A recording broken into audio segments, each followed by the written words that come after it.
Assalamualaikum warahmatullahi wabarakatuh. Banyak sekali pertanyaan jamaah, Ustadz kasih kami channel untuk kajian anak-anak muda. Di antara anak muda berasal dari Aceh, luar biasa, channelnya Maulizul Akbar Nak. Tonton, subscribe, like, share, komen. Assalamualaikum warahmatullahi wabarakatuh.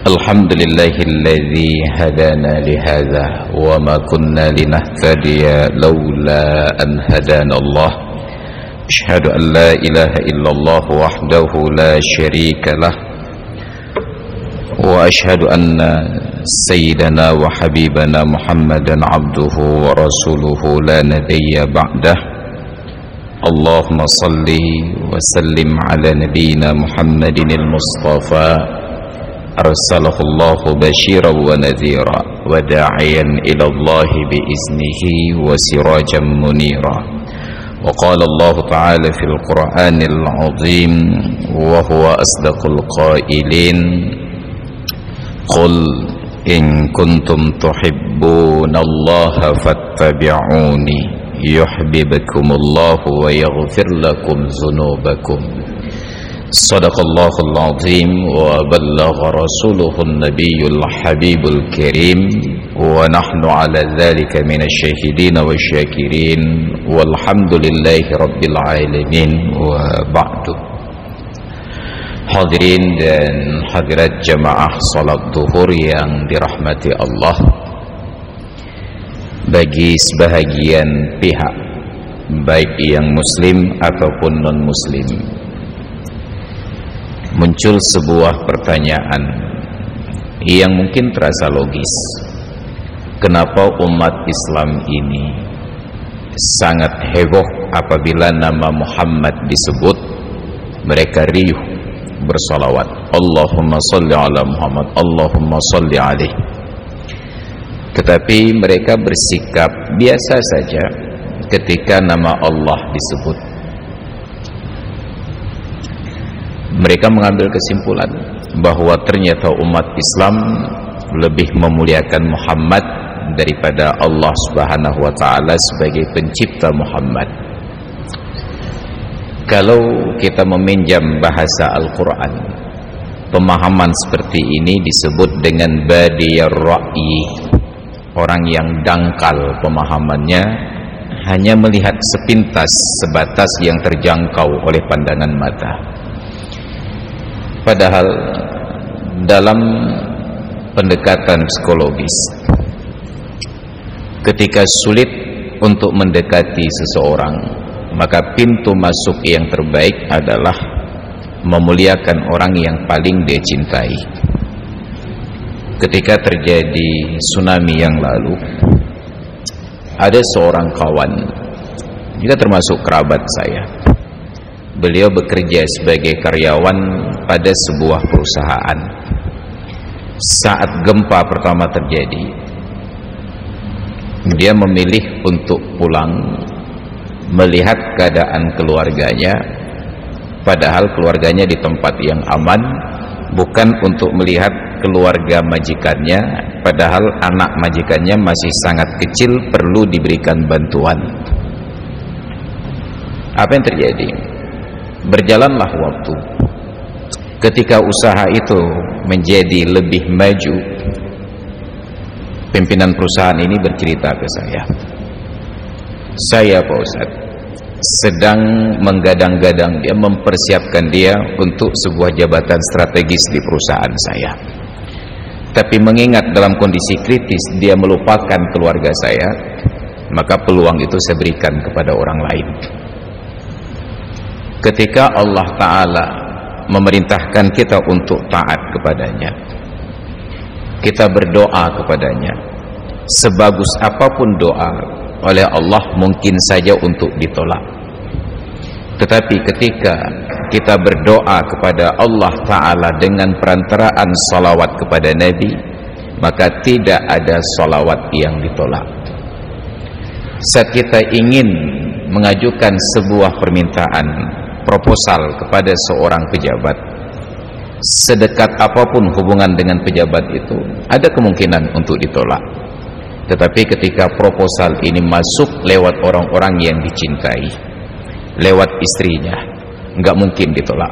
Maka kalau ingin berikan proposal kepada pejabat, berikan lewat istrinya, dan pastikan lebih dahulu bahwa istrinya itu dicintai, bukan diselingkuhi. Ini psikologi. Maka ketika Allah ajarkan kita makhluk untuk mendekatkan diri kepada Allah, kebahagiaan tertinggi yang Allah ceritakan kepada kita saat kita mencintai kekasihnya, maka diturunkanlah dalam ayat Al-Quran yang tadi kita bacakan, Qul in kuntum tuhibbunallah, katakan wahai Muhammad, bila benar kalian mencintai Allah, fattabi'uni, ikuti saya. Ini bukan ucapan Muhammad, ini firman Allah yang diucapkan oleh Muhammad. Buktinya ayat ini terdapat di dalam Al-Quran, bukan di dalam hadis. Qul in kuntum tuhibbunallah, katakanlah bila benar kalian mencintai Allah, fattabi'uni, ikuti saya. Yuhibbukumullah, pasti kalian akan dicintai oleh Allah, wa yaghfir lakum dzunubakum, dan dosa-dosa kalian akan diampuni oleh Allah Subhanahu wa taala. Ini realitas kehidupan. Maka Allah ajarkan kita hamba untuk berinteraksi dengannya dengan logika yang sama saat kita berinteraksi dengan sesama hamba. Tidak aneh-aneh. Yang sedikit aneh dan berbeda adalah ketika kita takut kepada seorang hamba Allah, kita diarahkan untuk menjauh. Tapi ketika kita takut kepada Allah, kita diarahkan untuk mendekat. Kenapa? Ada sebuah hal yang sangat prinsipil yang tidak mungkin serupa dengan makhluk. Dari makhluk kita bisa menjauh karena dia berbentuk objek, sedangkan dari Allah tidak ada yang bisa menjauh. Maka ketika Allah katakan, man lam yashkur ala na'mai wa lam yasbir ala balaya falyakhruj min tahti samai wal yatlub rabban siwaya. Barang siapa man lam yasbar ala balai wa lam yashkur ala na'mai, tidak bersabar atas balaku, tidak bersyukur atas nikmat-nikmatku, falyakhruj min tahti samai, silahkan keluar dari bawah langitku. Nah,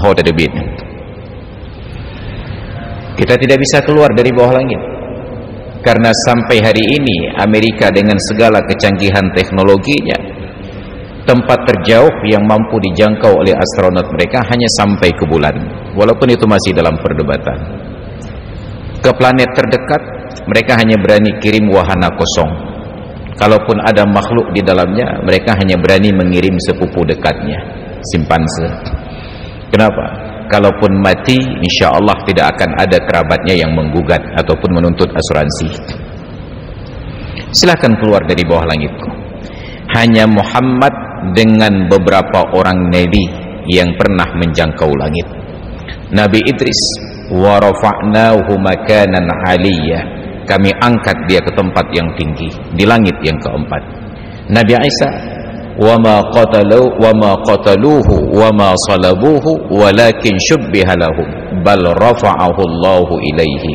Mereka tidak membunuh Isa, tetapi diangkat oleh Allah. Siapa yang mereka bunuh?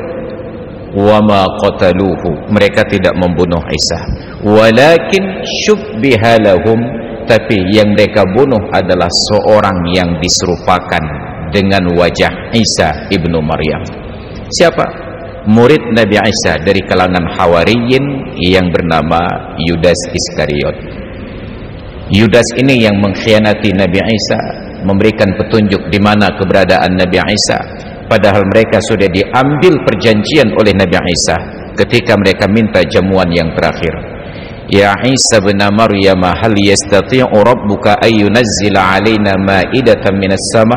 Wahai Isa putra Maryam, apakah Tuhanmu sanggup menurunkan untuk kami sebuah hidangan dari langit? Maka mula-ula orang kita bertanya kepada rektor, Pak Rektor, apa mungkin Anda luluskan seorang mahasiswa? Ini ada nyok. Langsung dikasih ijazah.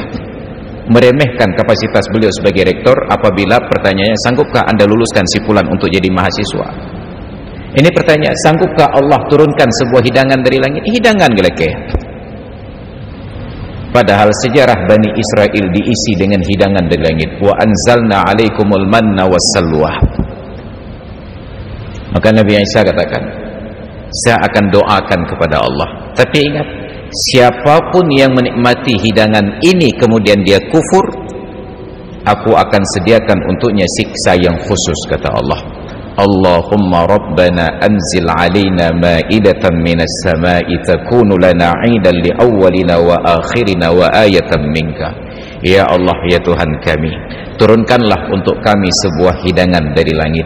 Takunu lana 'idan li awwalina, untuk menjadi peringatan bagi orang-orang yang terdahulu di antara kami. Wa ayatan minka, dan tanda-tanda kebesaran darimu. Apa kata Allah? Inni munazziluha alaikum, saya akan turunkan hidangan itu untuk kalian. Tapi ingat, yang menikmati hidangan ini kemudian kufur, aku berikan azab yang khusus. Doa ini tidak jarang juga dibaca oleh imam-imam lasah di kampung. Allahumma rabbana anzil alaina ma'idatan minas sama'i takunu lana 'idan li awwalina wa akhirina wa ayatan minka. Kita lupa bahwa filosofi ayat ini disertai dengan ancaman. Yang menyetruk hidangan kenduri mulut pada doanya Nabi. Kita lupa, asal ada doa takak saja. Padahal ada doa-doa tertentu yang dalam kapasitas tertentu. Mereka makan, lalu mereka ingkari kesepakatan. Mereka khianati Nabi Isa. Maka akhirnya pasukan Romawi ini masuk ke tempat persembunyian Nabi Isa. Mereka dapatilah orang seperti yang digambarkan tentang sifat Nabi Isa, bentuk wajahnya, dan orang yang ditangkap tersebut adalah Yudas Iskariot. Karena Yudas berkhianat, maka dalam literatur orang-orang Eropa yang non-Muslim, yang Kristen, para pengkhianat dipanggil dengan sebutan Yudas. Pengkhianat. Ini Nabi kita Muhammad sallallahu alaihi wasallam diangkat, Nabi Isa diangkat.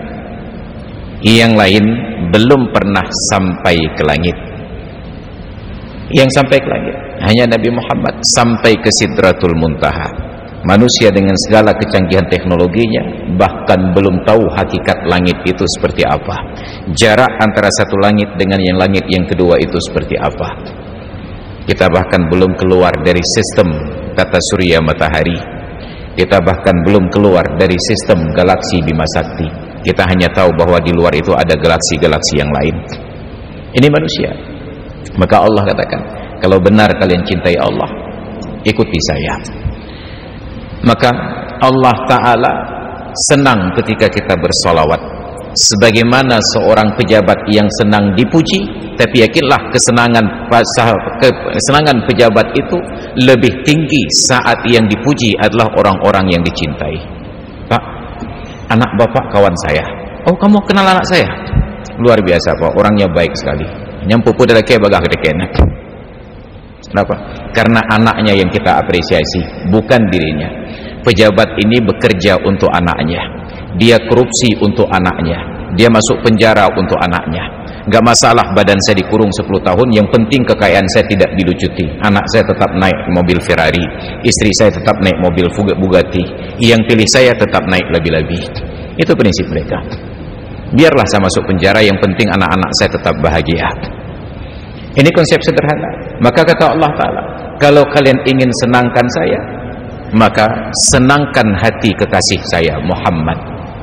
Setiap kali disebut Muhammad, Allah perintahkan kita untuk bersalawat kepadanya. Innallaha wa malaikatahu yusalluna 'alan nabi. Sesungguhnya Allah dan para malaikat, mereka bersalawat kepada Nabi. Loh, kok Allah bersalawat? Salawat kata yang sama, tapi beda pelakunya, maka beda artinya. Dan kita sangat paham itu. Dalam bahasa Aceh ada yang namanya selop. Beda konteks, maka beda arti. Begitu kita masuk masjid, kata penjaga masjid, tolong selopnya dilepas di sini. Kita tahu bahwa itu alas kaki. Begitu bertemu dengan tukang konstruksi, kita ingatkan, ini tolong selopnya diperkuat sedikit lagi. Oh, kita tahu bahwa itu pondasi. Ketika bertemu dengan para pedagang, kita bilang tolong berikan rokok 1 selop. Itu udah pasti bukan alas kaki. Maka beda konteks, beda arti. Itu sama seperti pejabat kita yang di pusat kemarin. Begitu dipiting ternyata beda artinya.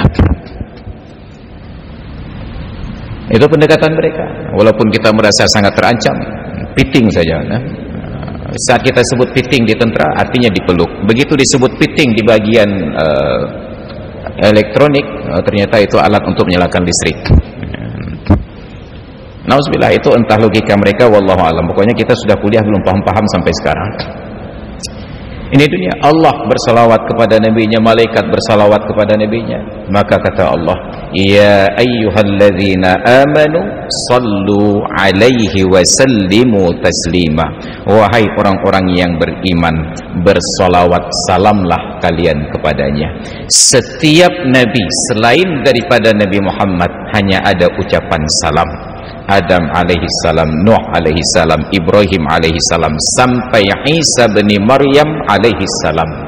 Tapi begitu sampai kepada Muhammad bertambah sallallahu alaihi wasallam. Sallu alaihi wa sallimu taslima. Penekanannya ada pada salam. Sallu tidak ditambah tasliyatan, tapi wa sallimu ada taslima. Ucapkanlah salam dengan sebenar-benarnya salam. Maka dalam persepsi mazhab Syafi'i, ketika dinyatakan qunut itu adalah sunnat ab'ad, meninggalkan qunut disunnatkan sujud sahwi, ternyata ketika dirinci sampai salam menjadi sebuah ab'ad tersendiri. Ada orang yang sudah baca qunut sampai kepada salawat, wa sallallahu ala sayyidina Muhammad wa ala alihi wa sahbihi ajma'in, lupa wa sallam. Tetap salam itu adalah sebuah sunat ab'ad tersendiri. Sudah qunut, sudah bersalawat, tidak salam, tetap disunatkan sujud sahwi. Sedemikian penting ucapan salam ini untuk Nabi kita Muhammad sallallahu alaihi wasallam. Maka kata Nabi, siapapun di antara umatku yang bersalawat kepadaku, Allah akan kembalikan ruhku ke bumi untuk membalas salawat itu kepadanya dan membalas ucapan salam itu kepadanya. Maka salam kita kepada Nabi tidak pernah berbentuk kata ganti orang yang ketiga. Salam kita kepada Nabi tetap dalam bentuk kata ganti orang yang kedua. Assalamu alayka ya Rasulullah.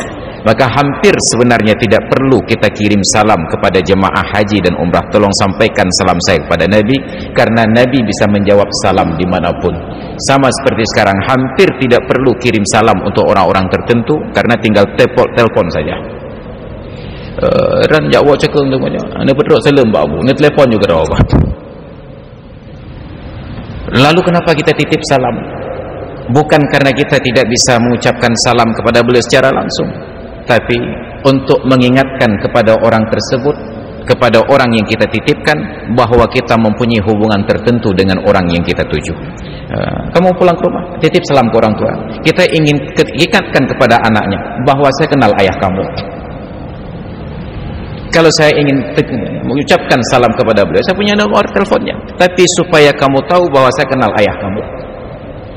Ketika kita titip salam kepada jemaah haji dan jemaah umrah, bukan karena Nabi tidak bisa membalas salam kita di tempat ini, tapi kita ingin beritahukan kepada orang yang berangkat haji dan umrah, kita mempunyai kekasih dan Nabi yang sama, yang namanya Muhammad berada di tempat sana. Maka terikatlah hubungan batin tersebut. Itu luar biasa filosofi yang diajarkan dalam nilai-nilai Islam yang sangat mulia ini.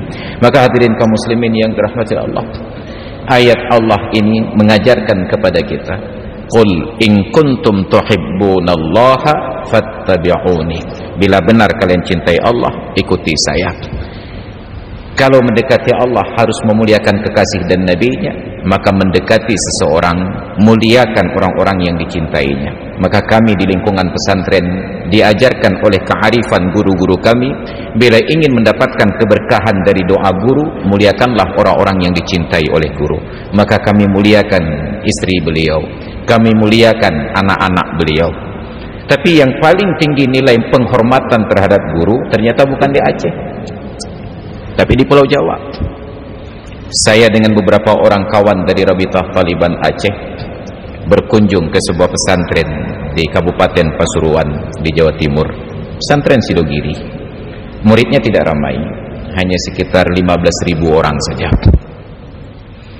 Malam kami sampai, pagi harinya ketika diajak jalan-jalan keliling tempat tersebut, sampai di ujung jalan berbelok ke kanan, ada sebuah bak air tempat murid-murid mandi dan mencuci. Ada seorang murid sedang mandi tegak berdiri dan 2 orang murid sedang duduk mencuci. Saat kami sedang berjalan mengarah ke tempat tersebut, lewatlah 3 orang 4 orang lebih anak kecil berlari-lari. Ketika anak kecil ini melintas, yang mandi berhenti, dia tegak sambil menunduk, yang duduk bangkit berdiri juga ikut menunduk. Anak kecil ini lewat, mereka lanjutkan. Tidak berselang lama anak ini kembali lagi. Mereka ulangi prosesi yang sama. Yang sedang mandi tegak berdiri sambil menunduk, yang sedang duduk mencuci bangkit berdiri juga ikut menunduk. Proses itu berulang sampai 3 kali. Saya penasaran. Saya tanyakan, Ustaz, itu kenapa mereka berdiri sambil nunduk, yang mandi juga berhenti? Apa jawabannya? Karena yang lewat tadi, yang melintas anak kecil tadi adalah cucu kiai. Cucu kiai lewat, yang duduk berdiri, yang mandi berhenti. Berulang berapa kali pun tetap diulang prosesi yang sama. Saya bilang ke beliau, ini di Aceh gemah ya. 2 kali mungkin kami berdiri, yang ketiga kali cucu kiai kami ceburkan dalam sungai, mengganggu buat gak gara-gara Aceh. Tapi inilah keberkahan ilmu. Maka dari prosesi memuliakan keluarga-keluarga guru, orang-orang yang dicintai oleh guru, mereka dapatkan keberkahan ilmu yang luar biasa. Ini ilmu. Maka ketika kita menuntut ilmu, kita lupakan tentang keberkahan, kita hanya fokus pada penguasaan materi. Maka betapa banyak orang yang sangat alim, yang sangat tinggi ilmunya hari ini, tapi ilmunya itu tidak bermanfaat, jangankan untuk orang lain, bahkan tidak bermanfaat untuk diri sendiri. Ada seorang kawan saya, McGiver, ilmunya nggak tinggi, dia bahkan tidak lulus S1, tapi ternyata teknik yang tinggi dia kuasai, mengalahkan profesor-profesornya. Ada profesornya yang mengajarkan dia dulu di kuliah, tapi tidak memberikan nilai A. Ketika berhadapan dengan kondisi darurat, dia putus asa. Kenapa? Ada persoalan tentang keberkahan yang kita lupa. Maka hari ini yang kita kejar-kejar adalah gelar akademik, bukan keberkahan dari ilmu tersebut. Maka na'udzubillah summa na'udzubillah. Oleh karena itulah hadirin kaum muslimin yang dirahmati Allah, dalam menuntut ilmu, baik di pesantren ataupun di perguruan tinggi, tetap ada murid dan ada guru, apapun namanya. Apakah kita menyebut murid itu sebagai siswa, sebagai murid, sebagai pelajar, sebagai mahasiswa, tetap itu hakikatnya adalah murid. Itu sama seperti piting dan peluk tadi, tetap namanya murid. Apakah kita menyebutnya guru, menyebutnya tengku, menyebutnya ustadz, tetap itu adalah guru pada hakikatnya. Kita mau menyebutnya sepeda, mau motor, mau mobil, tetap itu semuanya adalah vehicle, itu adalah kendaraan. Tujuannya tetap sama, memudahkan kita di dalam menuju tempat-tempat tertentu. Maka proses tentang adab itu yang harus kita jaga, menjaga pandangan guru agar tidak melihat kita dalam suasana yang beliau tidak setuju. Kita tahu bahwa guru ini seorang yang penampilannya rapi, menghargai kerapian. Jangan tampil di depan guru tersebut dalam keadaan yang tidak rapi. Masalah otak kita bebal sedikit bisa dimaafkan. Ada guru yang menghargai kecerdasan, enak diajak diskusi, tetapi agak ugal-ugalan dalam penampilan. Abaikan penampilan, ajaklah beliau untuk berdiskusi. Hargai beliau dari bidang yang beliau senang, bidang tersebut beliau geluti. Maka kalau itu yang kita lakukan, insya Allah keberkahan ilmu kita dapatkan, walaupun mungkin ijazah belum tentu akan kita raih, tapi keberkahan itulah yang paling penting dalam hidup. Hadirin dan hadirat sekalian yang dirahmati Allah, demikian yang dapat saya sampaikan pada kesempatan hari ini. Mudah-mudahan menjadi pengingat untuk diri sendiri dan kita semuanya. Terima kasih atas penghormatan dan mohon maaf atas segala kekurangan. Akhirul kalam, hadanallahu wa iyyakum ajma'in. Assalamualaikum warahmatullahi wabarakatuh.